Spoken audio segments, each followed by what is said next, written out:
Start today. You test on the days. Let's see, it's about 11 lines from the bottom. We start at the beginning of the line, Olarav. This is 19b. Okay, we had a discussion over here based on a brisa.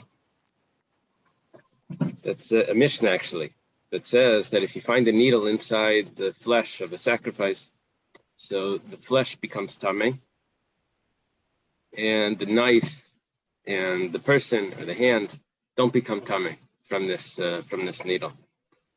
So we discussed how did the needle become tameh? How do you know the needle is tameh? So we gave different options. One of them was the option of Rav. Rav said that we're talking about that you lost a needle that was tameh mace, that came in contact with someone that touched the corpse. So the needle becomes tameh, and that needle would make the flesh tameh. And for some reason, it's not going to make the person tameh or the knife tameh. But the Gemara asks, since we've learned that anything metal that comes in contact with the corpse gets the same status as whatever it came in contact with. So, for example, if it touched the corpse itself, then it would be avi avos. It would be like the grandfather. If it touched someone that touched the corpse, a tamei mace, someone that became impure from a corpse. Oh, thank you. Then it would be an avatama. Is there a question there? Any questions? Okay. When is Mashiach coming? I thought it would become a reshon then. Normally, I was going to ask that question too. Maybe says I was going to ask. Normally, from an avatama, everything goes down one step. Right. It doesn't. However, when it's metal, we had a limud from the pasuk, b'chalal cherev, and the Gemara learned cherev hareu kachalal, that the sword is like the corpse. So which means that if it's metal and it touches the corpse, it becomes an avi avos. And if metal touches someone that touched the corpse, it becomes an av. The same status. It doesn't, instead of dropping down a level, it stays the same.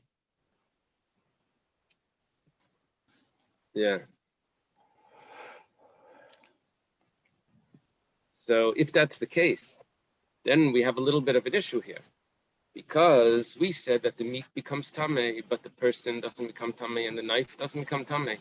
Once we're dealing with an avatuma, the knife should become tameh. Adam v'kelim namili tameh. The knife should become tameh. The person should become tameh. Why? Because the metal of the needle is tameh mace. If he said that maybe it touched the sheretz, so a sheretz doesn't spread tumah like that. A sheretz, the spread is always in gradation. It goes down. But here, if it keeps it up at the same status, then it's going to be an avatum. It's going to make the knife and the person tameh. The Gemara answers. The Gemara answers. Amravashi zayse meres azara rishus rabim he v'havalei safek. Very interesting answer. It says that we don't actually know if the knife touched the metal, if the knife touched the needle. We don't know if the knife touched the needle.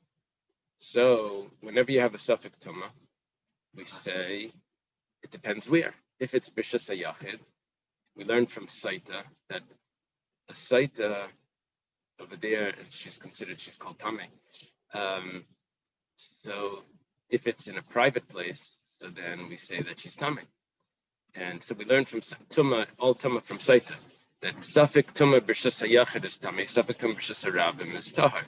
So we don't know if the knife touched the metal, so we're going to say that it was in the azara, which is a rishus harabim, and that's why it's tahar. So yes, it's true that the level of tumah would make a knife tameh and the person tameh, but we don't know if it touched, and it's a rishus harabim, so we say it's tahar. There's a detail here that we're missing.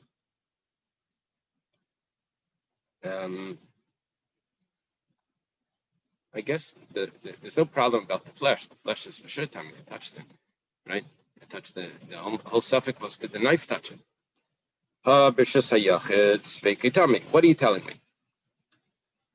Based on this, you're saying that if it would have been an Rishus HaYachid, if the Azara would be a Rishus HaYachid, a private area, then the knife would become tummy. The Gemara says, 1 second.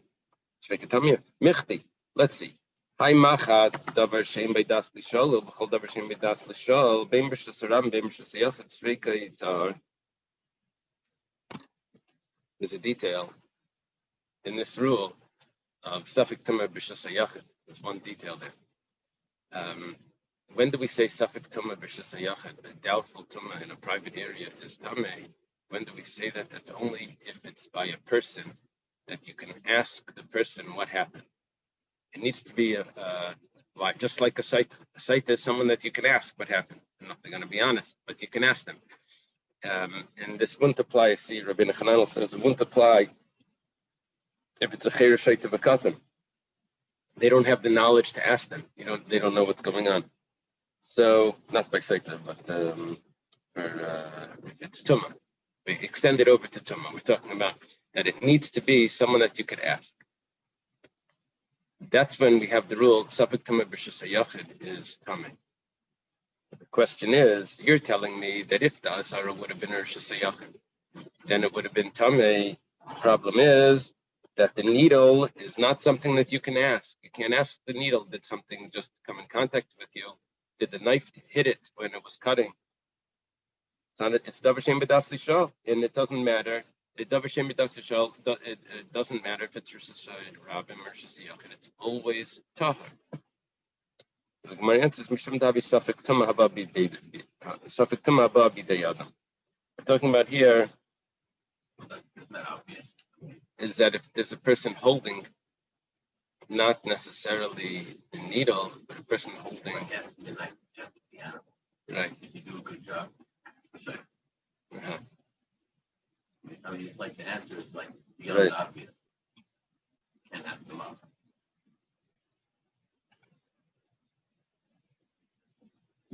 Yeah, I'm not sure if it's discussing here who's holding which item. If there's a switch over here, we thought that the tumah needs to be in the hands of someone.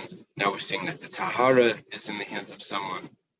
I'm not sure if that's what's going on over here, but we're saying Shem davi safek tumah haba bidei adam.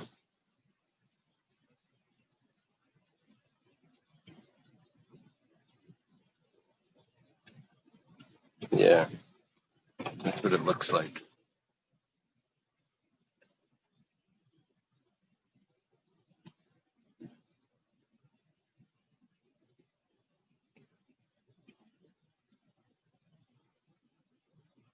Usually you need the thing that's becoming tamei to have das. And now we're saying that no, the thing that's becoming tamei just needs to be in the hands of someone that has das.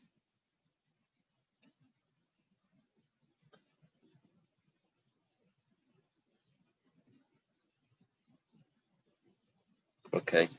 Rabbi Yochanan safek tumah haba bidei adam nishalam alah. Afilu bekeli hamunach al gabe karka. Afilu bekeli hamunach al gabe karka. Kedavar sheyesh beidas lishol. Okay. Basar tamei. What are we saying over here? Nishalim aleha. Any safek tumah that comes, we're on top of Daf, any safek tumah, any doubtful tumah that comes in the hands of a person that could be asked, so then nishalin aleha, Rashi says, it means you're asking Bezdin. Is it? No, this is a question that needs to be discussed, and therefore it would be considered tummy if it's in Rishus HaYachid. Even if there's a vessel that's on the ground, and there's a person that's involved with the sheret, that's holding a sheret, and it's a suffix, if you touched it, it's going the other way. The person is holding the tumah. The person is holding the tumah. And I'm not sure which way this is, which way it's flowing here. So, but that's considered a davar sheyesh beidas lishol, and the meat becomes tamei. No, I'm sorry. Davar sheyesh beidas lishol, that needs a period right there. Habasar tamei. Okay, then we said that the flesh is tamei. Hi basar deskasher b'mai. How did the flesh become tamei? Flesh, or any food, in order for it to become tamei, needs to get wet. Grain needs to get wet. Meat would need to get wet. How did it get wet? Obviously, there's blood there. But the Gemara is going to say that that blood isn't going to work. If we say that it got wet, that it became susceptible to tamei because of the blood. Reb Chia Barabba says the name of his teacher, Reb Yechanan. How do you know that the blood of a korban is not considered liquid? That could make the flesh susceptible, Shnemar, because it says in the pasuk, the blood you shouldn't eat. It's spilt on the floor like water.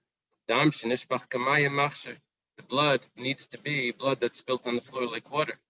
However, if it's not spilt on the floor like water, for example, kachim, why? Because kachim you have to collect it in a vessel and you have to sprinkle it. So the blood of a sacrifice is not considered a liquid, one of the 7 liquids. No. Yeah. Because the flesh is food.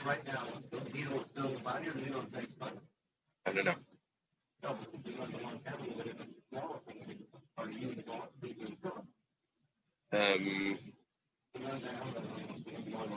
Yeah, there's a concept of that when food was tamei, it becomes absorbed. I don't know if a needle becomes tamei, it becomes absorbed. That was that famous Gemara in Baba Basra. They wanted to know if someone was a Talmud Chacham. They asked them if they swallowed a basket that was tamei. If an elephant swallowed a basket that was tamei and it came out the other side, if it was considered tar already, or if it's considered tamei. And then I don't remember if you know the answer or not. Can we have an example of this from Baba Basra? Uh-huh.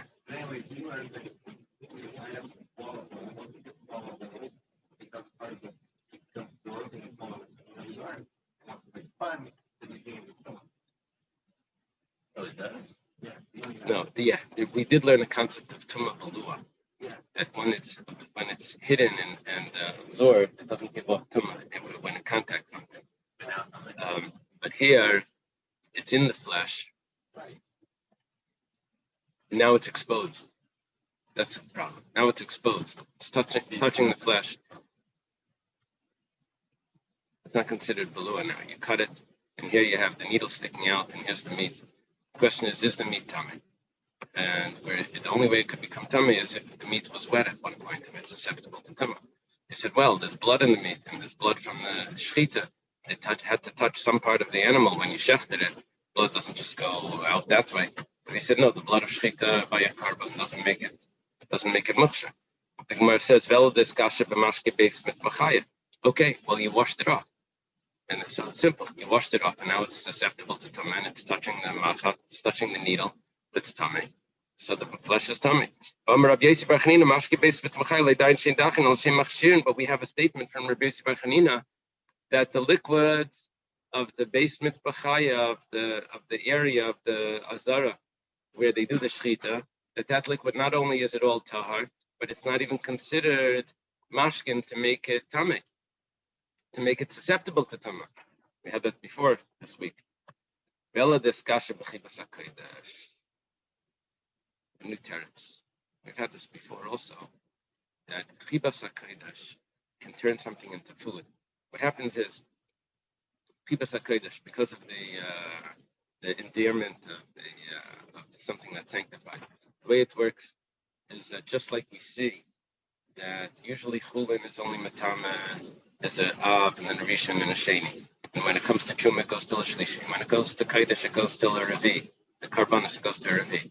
And also we see that usually there are certain things that aren't even food that get tumah as if they are food, like for example the ketairas or the coals that we had before, simply because they're kodesh. So too, kodesh can turn something that's not susceptible into tumah, not susceptible into as if it is susceptible. So that's what we're learning here. This meat, because it's kodesh, it's considered susceptible to tummy, even though it was never got wet. Called chibas hakodesh. Skasha b'chibas hakodesh. The Gemara says, "Eimed mahani lachibas hakodesh lefsulei gufei lemimne beirishim b'sheni nami." How far does this go? Chibas hakodesh would say it becomes tummy, but we're saying that this machad is going to make the basar, and then you're saying that the basar doesn't make anything else tummy. But it sounds like that if not for certain conditions, it would have continued. It would have been in the Azar, the Azar would have been Rosh Hashanah, it would have continued. But so Tifshay Tibai Reish Lakish. Now we have an answer to something that Reish Lakish asked, if you're going to say this. He said, Sarid Shal Menachas, Mainu Berishin Risheni Eloi. The dry part of the carbon mincha.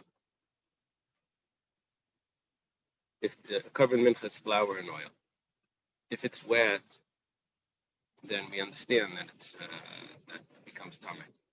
But if it's dry, so it becomes tummy because of chibas hakodesh. It doesn't need to get wet, so it's tummy. But Rish Lakish asked, can it give off tumah also?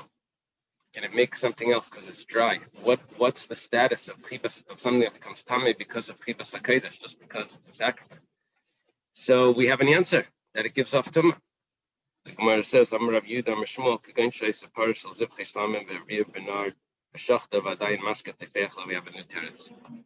A new teretz. We're not talking about chibas hakodesh over here. We're talking about. Is it a concept? It does something. The question is how much it does do. So if it's going to affect the dry work, but is it going to affect business? So we're saying, if it would affect the behemoth, the problem is we said that the basar is tummy. We didn't say the basar is possible. Basar's tummy means that it would have given off tumah. It would have given off tumah as well. That seems to be a proof that the chibas hakodesh does more than just making it invalid, but it's enough to give it off as well. So, like we're saying here, that if it would have been Rosh Hashanah, it would have given off. Yeah, we're saying that chibas hakodesh does not answer. We don't have an answer from this about the status of chibas hakodesh because we have a different answer. Because if we were compelled to say that the only answer is chibas hakodesh, then we would have had an answer to Reish Lakish's question, and then we're sort of not satisfied with that because why didn't we mentioned this when we had the question of Reish Lakish? So what are we talking about now? We have a new teretz. We say that we took an animal through the river, and then it was shachta. You shechted it right through the river because there was an opinion that we had before, which we seem to accept, that becoming wet needs to be when it's attached to the ground. Maybe we had such an opinion before. Remember, no, not talking about grain. We had two thoughts about which type of mashkin would be more useful in making something susceptible. If it's attached to the ground or if it's taken into a vessel. We had two sources for that before. Anyway, over here we have the better one because here you took it through a river. That means the water's attached to the ground. And so therefore the flesh has gotten wet. Rashi says that how did it get wet? He says that after the shechita, obviously when you were skinning it, the water dripped over from the skin onto the flesh. Yeah. And Taisva says it's not necessary to say that. If the skin gets wet, that's already considered that's the shaymer, that's the yad. The yad got wet it itself got wet. Remember someone said if you sleep on top of food, so the food becomes tummy. If you have food under a bed, the food becomes tummy. So what can you do? So one rabbi said that you can put the food into it. Let's say it was potato chips. So you put them into a plastic bag, and you do negel basar on the bag, and the bag is considered like if it's an apple. So yeah, it becomes bottled. Anyway, here what Taisus is saying is that the skin is considered a shaymer or a yad to the flesh. and the flesh, the yad gets wet, it's considered like the flesh got wet. Okay. And that's how the meat is getting wet from the machal. Nimtzas beperish.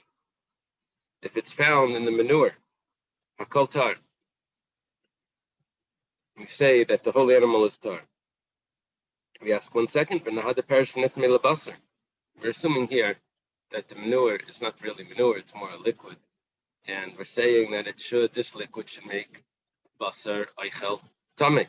Amaravada barava beperish ava. No, it's not liquid. It's talking about that it's manure and it's solid. Ravashi Amrafil came perish rakam shumdav mashkasra. Ravashi says it doesn't matter. Liquid, solid, doesn't matter. It's not considered eichel.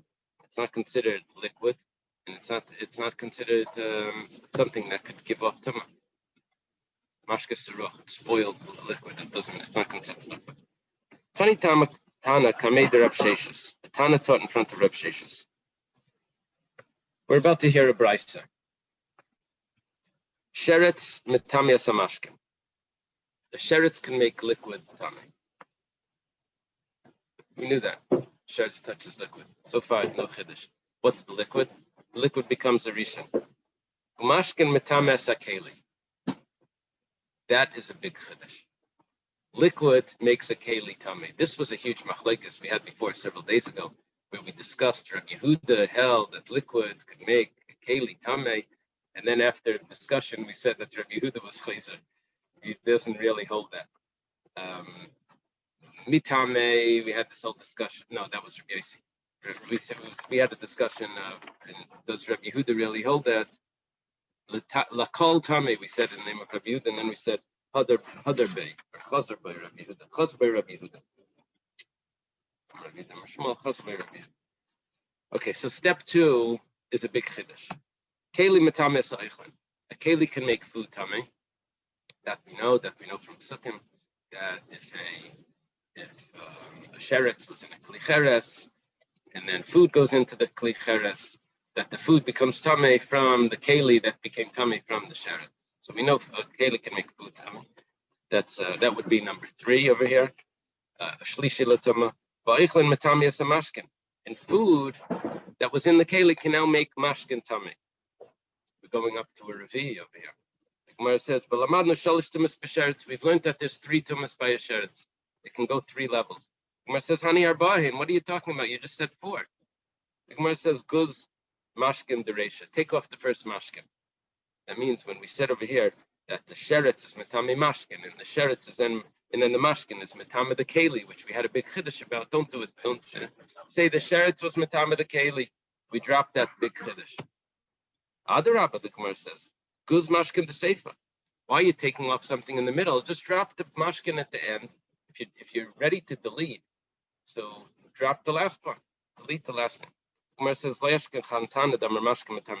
we rather delete this biggest chiddush because we don't really have a tana that holds that liquid could make a keli tame, elo Rabbi Yehuda v'hadarbe, except for Rabbi Yehuda, and he retracted. So you're left with no one that says that, so it's easy for us to delete that big chiddush. We don't have any opinion that holds of that. The simanach nezaisa. You want to remember what we're doing here, just remember nezaisa. Nezaisa means a brewing vat for beer. I think it means making malt. What they would do is they would take the barley. First they take a keli, then they put the barley in, and then they put liquid, the water in it, for the barley starts to germinate or whatever, and then they spill out the water and they put more water in it until it turns into malt, whatever. So siman nezaisa, simanach nezaisa. That means that first I start with the vessel, then I put the food in, and then I add the water in. So that's why there still is water here. That's the way the siman to remember what's going on in this. Okay, Tanan Hasam. We learned in another place, sheretz shenimtza betaner. If you find the sheretz in an oven, hapas shebeseicha shniya, neshatanu tchila.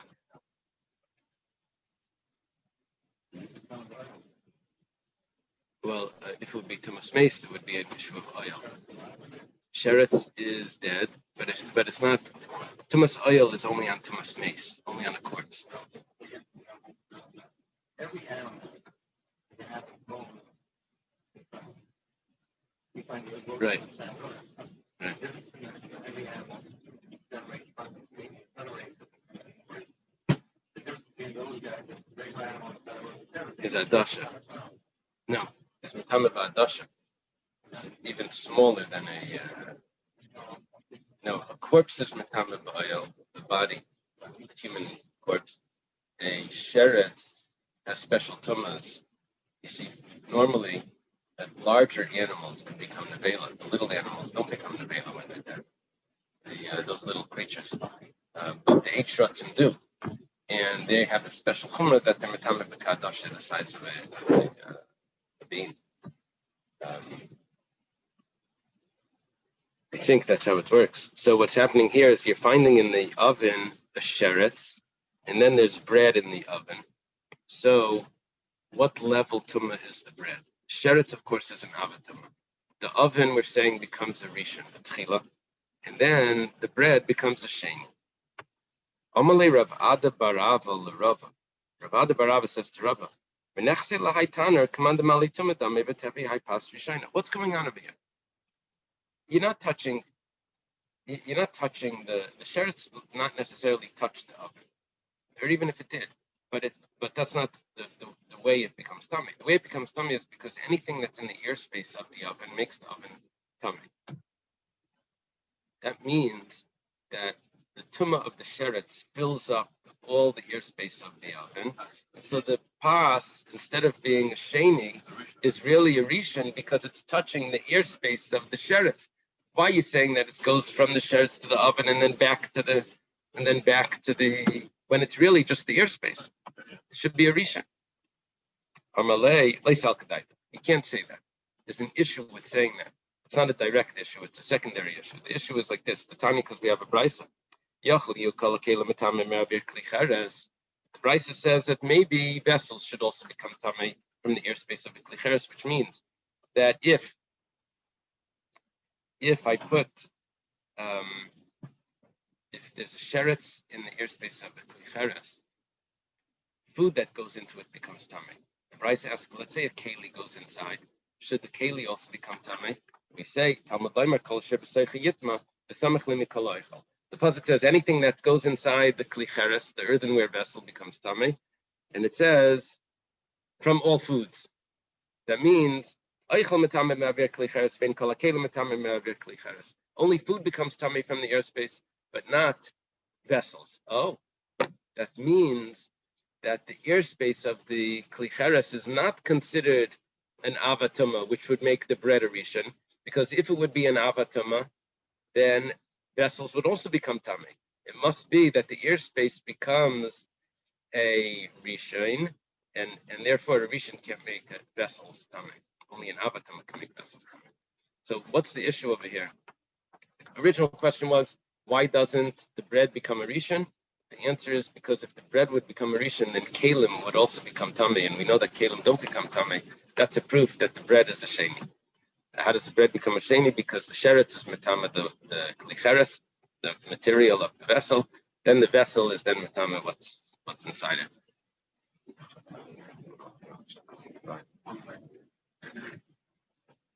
Okay. Go back to our discussion from before. Chininas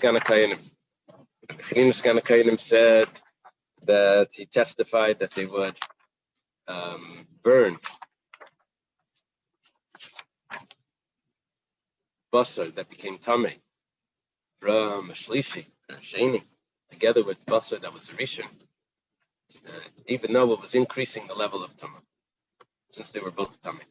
Rabbi Akiva said that they would burn oil of that became a shlishi because it was touched by a tful yain in a lamp that was a rishon, and even though it was adding to them. So came along Reb Meir, and Reb Meir said, "Oh, if that's the case, from their words we can learn that on Erev Pesach you can burn chametz truma that's tahar together with tameya, and you could be metamet because it's the time for burning the rabbanon." And Rabbi Yossi argued on him. Rabbi Yossi says that look, Rabbi Lezer and Rabbi Yeshua, they agree that you have to burn tahar and tummy things separately. Where did they argue? They only argued about tluya and tameya. If something is questionable if it's tummy, where Rabbi Lezer then said that you have to burn them separately. Rabbi Lezer is strict about this. And Rabbi Yeshua said that no, you can burn them together. Since they're going to be burnt, you're allowed to burn them together. So, but no one said, Rabbi Yossi claims, but no one said that you're allowed to take something that's mamish tahar and burn it with tummy. That no one says. That's Rabbi Yossi's argument to Rabbi Meir. Rav Chizda Rami Pischa Mishani. Rav Chizda says that there's a contradiction between the Mishnah in Masechtas Pesachim with another statement regarding Pesach Brisa, and then he's going to answer the question. But it goes like this: Umiyam Rabbi Yeshua Shteim Kachas Mishani is the answer to retort. So Umiyam Rabbi Yeshua Shteim Kachas. Does Rabbi Yeshua say that you can burn them both together, a tluya and tameya? Does he really say that? Rabbi Lezer said you have to burn tluya, which means truma that's in doubt if it's tamei, together with tameya. He says that you can burn them separately. That's Rabbi Eliezer's opinion. Rabbi Yeshua says you can burn them together. The Gemara is saying, does Rabbi Yeshua really say that you can burn them together? But we have a contradiction. Rabbi Yossi. Rabbi Yossi says, Rabbi Yossi was the one that was arguing on Rabbi Meir. He says, Reb Meir, don't tell me what you're telling me, a proof from Rabbi Chanina Skanakayanim and from Rabbi Akiva, that you can burn Truma Tahira with Tameya on Erev Pesach and you could be Metamet, be Yadayim. Don't tell me that. It's not you don't have a source from Rabbi Chanina and Rabbi Akiva. Kashidu, Rabbi Sino, Mahiyidu. What did they testify on? Rabbi Chanina Skanakayanim and Rabbi Akiva. Imal Basar Shnitma Bablada Tumah Shasarfanayim Basar Shnitma Bavatuma. If you're going to tell me about the flesh, one's tummy one level, one's tummy another level, that you burn it together, zet tummy v'zet tummy, that they're both tummy already. There's no proof per tar and tummy that you can burn together. You can't be matama truma, just be a dayim, just because it's a time to burn it.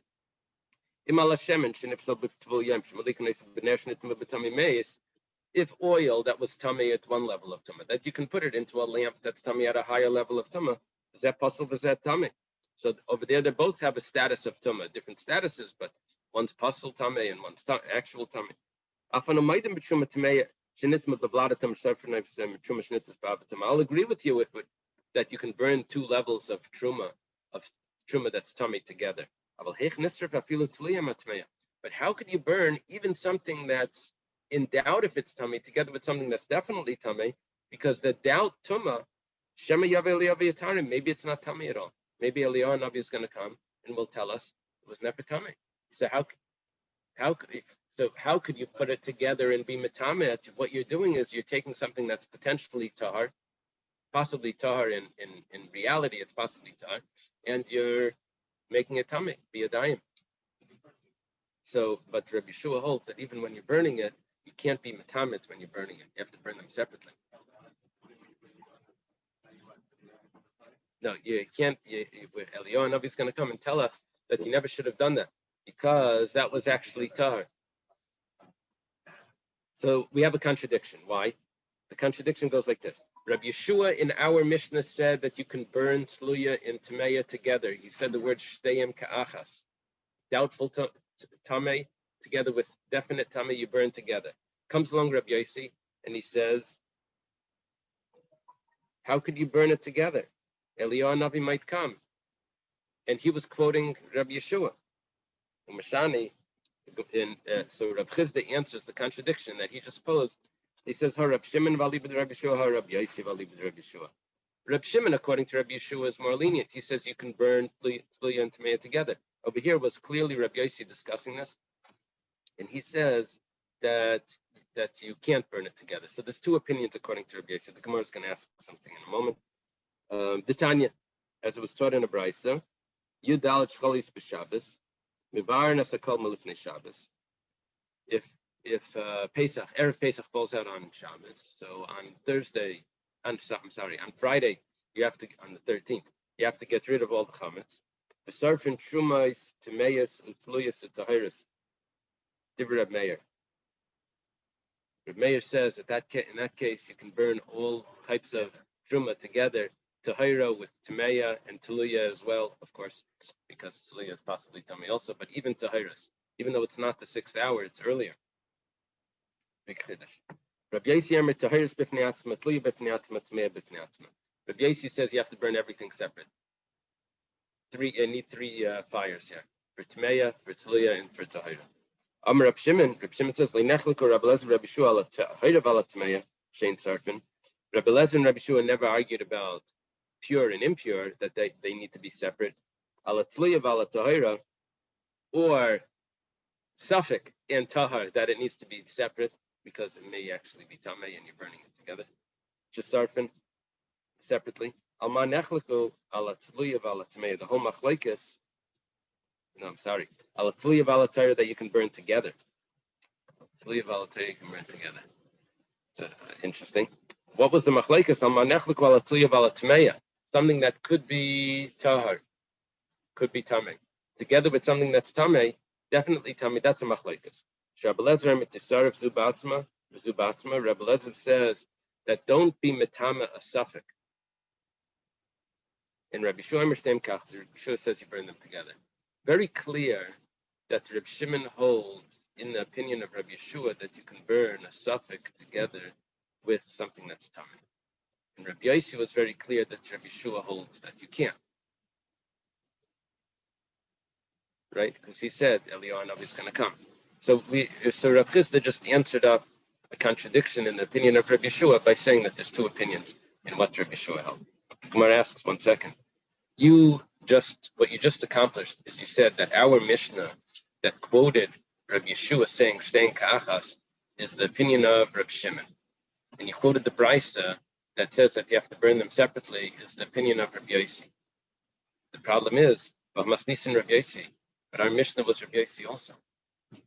Rabbi Yossi was the one that was arguing with Rabbi Meir in the Mishnah, and he quoted Rabbi Yeshua saying "Shtein ka'achas." The Gemara says "Hachi kamar." It's not a big problem. Hachi kamar Rabbi Yossi Rabbi Meir. This is what Rabbi Yossi is telling Rabbi Meir. Afilu Rabbi Shimon v'af ali b'd Rabbi Yeshua the mekel ki mekel b'tliya tmei abel b'tayra tmei alai. He's quoting, Rabbi Yossi is quoting even Rabbi Shimon that says that's more lenient, that says that you can burn a Taluya and Tameya together, would still not agree that you burn a Tahira and Tameya together. Okay, it's not a big problem. In other words, Rabbi Yossi himself holds that Rabbi Yeshua never said that.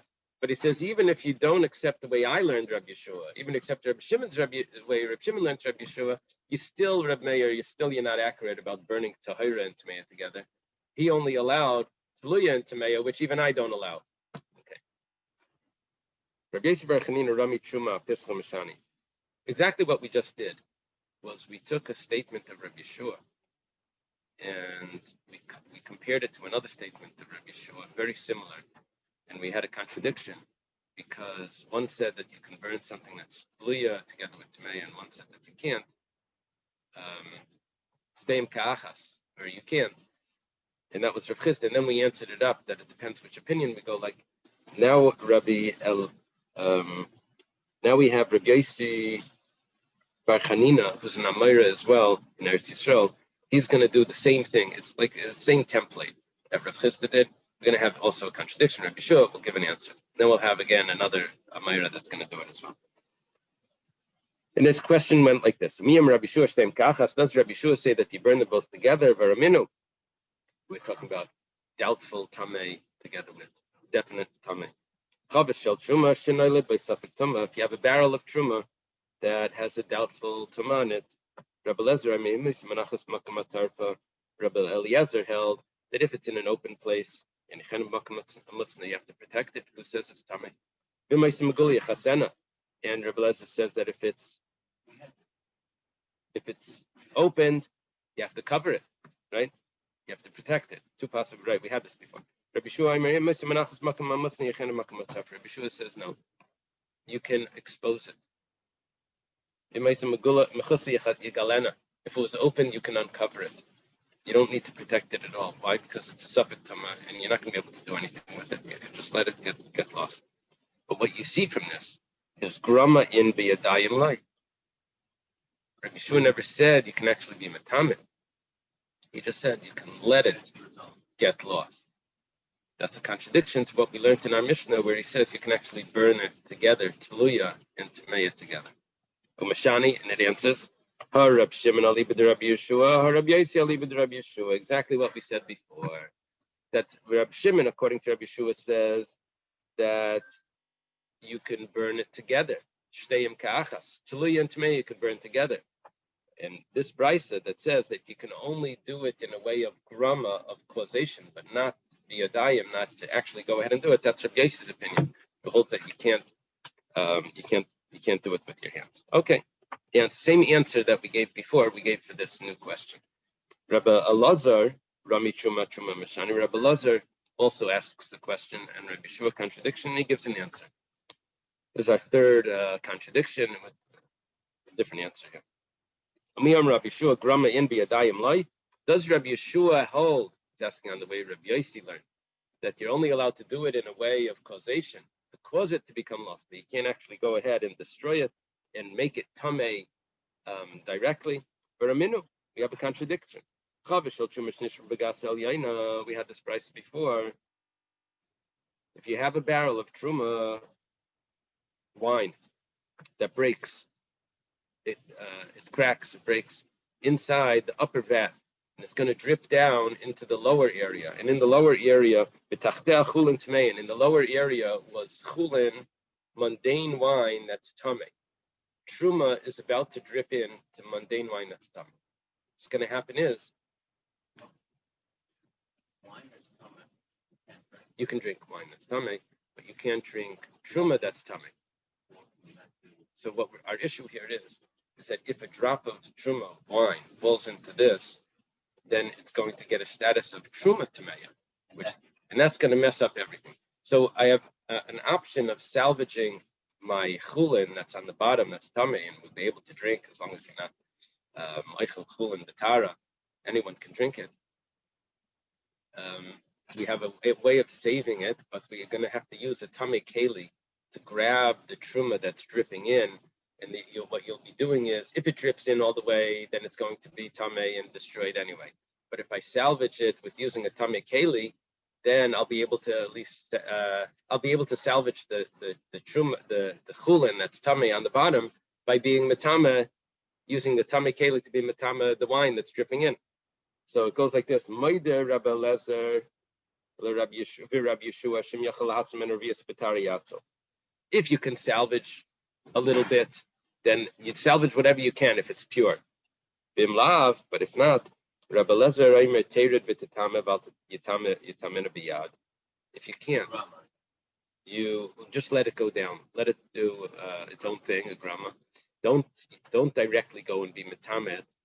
Rabbi Yeshua Aimer Yitamena Biyad. Rabbi Yeshua says no. You can salvage the wine on the bottom. You can rescue it by being metamed the truma, using a tamei keli to save it from dripping in. So what do we say? What are you telling me that Rabbi Yeshua holds you can only do a grama? It's not true. Rabbi Yeshua says you can do more than a grama. You could take a tamei keli and catch the truma that's dripping in before it drips in, a second before it becomes tamei. You can make it tamei first. Umashani, he answered, Shani hasam de ke'epset chulin. Over there's a reason why you're doing it, because you want to save the chulin. Rabbi Yeshua was mater because of the hefset, because of the loss of the chulin. He allows you to do that. Maskef la Rava. Rava has a question before I heard, if I remember correctly, it was Rabbi Yirmiyah. Masnis and namya ke hefset eitzim. We have a loss of wood. If you have to make two fires, by us in the Mishnah, he says yet shteyem kachas. In the Mishnah, he said that you burn them together. Or according to Rabbi Yosi, you don't burn it together. According to Rabbi Yosi, you don't burn it together. So the issue is that you have to use extra wood if you're making two fires. Depends if it's a big loss or a small loss. Wood, a little bit of extra wood for a fire is a small loss. Where do you get this from? That you suspect to a large loss and we're concerned, and over there we're going to be mater. If it's a little loss, and we're not going to, where do you get this distinction from? The Tanya, because it was taught in the Brisa, similar to the Brisa that we just learned, that was wine that was dripping in. Now let's discuss oil. The same case, oil on the top, oil on the bottom. Truma's on the top, oil is tamei on the bottom. And the difference here is going to be that oil, truma, that's tamei, although I can't eat it, but I can burn it in a lamp. So that's not really getting destroyed. That's going to be the distinction here. The wine, what do I do with wine? I have to just destroy it. What do I do with oil? Oil, I still have a usage. So now what we're going to see is that the halacha is going to be different by oil, which is going to show me that I'm concerned about a hefsid meruba, but not a hefsid muat. By the wine was hefsid meruba, here it's hefsid muat. I changed from using it in my latkes to using it in my menorah. Okay. Very yeah, apropos to today's first day. So the Tanya was taught in the Brayso, Chavish Shemen Truma Shenishbra Begas El Yaina. You have a barrel of oil that's on the upper vat. B'tachteina Chulin Tmeim. Same story. On the bottom is Chulin Tmeim oil. Maidim Rabbi Lezer Rabbi Shushim Yechalatz Min Revius B'tari Yatzel. B'imlav, you should try to save B'tara, but if not, Terid V'titma Val Yitamena B'yad. That's a different story than what we said by the truma, by the wine. By the wine, we said it's a machlekes, and over here we say that there is no machlekes. Everyone holds you just let it go down. Even Rabbi Shua admits. Ma'ishna shemen. What's the difference? Oil that we say just let it drop in and let it become tamei. The royal lahada, because there's no real loss. You can still use it to light a lamp. Yeah, the Gemara says 1 second. Ya'inami re'elaziluf. Wine they would use as a perfume. They would spray a nice wine. They would spray it, sprinkle it, and it would smell. It would perfume the house. So what? Even if it's tamei. So what are you telling me that there's no use to the wine? It's a hefsid meruba. There is a use to the wine. Both of them have the same status. It would turn it into hefsid muat. Gemara says zilaf lav milsehi. Maybe you're going to tell me, yeah, zilaf. No one does that. That's not really a suggestion. Shmuel says, name of Reb Chia, Sheisin milug b'selam is alf milug b'shtayim. That if you want to buy wine for perfume, it costs double the price for wine for drinking. The good smell, the nose, I guess, is more precious than the actual drinking.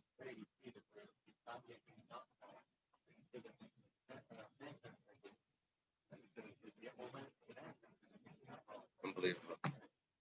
The Gemara answers bechadash. We're talking about wine that can't be used for scent because it's new wine. It doesn't have the aroma the way old wine would have. The Gemara says, but that's not a teretz. New wine can get old if you leave it, and then you'll be able to use it. It's not a good teretz. The Gemara says, no. Over here it is a good teretz because we don't want you to leave it. If you leave it around, you may end up drinking it, and it's tamei. So therefore, we don't want you. So therefore, we say just let it become tamei. No. So therefore, we say you should salvage it because we don't want it to become tamei. And according to Rabbi Yeshua, the Gemara says shemenami has to be able to takala, but oil also, it could be a takala. If you leave it around, it doesn't say what you have to do with it right away. You may end up using the oil from the lamp. You'll use it for food. The Gemara says the rami lay b'klei mayis. You put it into the oil, you put it into a disgusting vessel that you're never going to eat from that, but you can still use it for your menorah. The Gemara says, so if that's a solution, do it with the wine, the perfume wine. The Gemara says, 1 second. You want to use it for perfume, you put it into a disgusting vessel, that's not going to work. So the oil we're seeing is a hefsid muat, and the wine is hefsid meruba. Now the Gemara says, I guess we should do it to kol atzma. We'll do it on Sunday. Okay.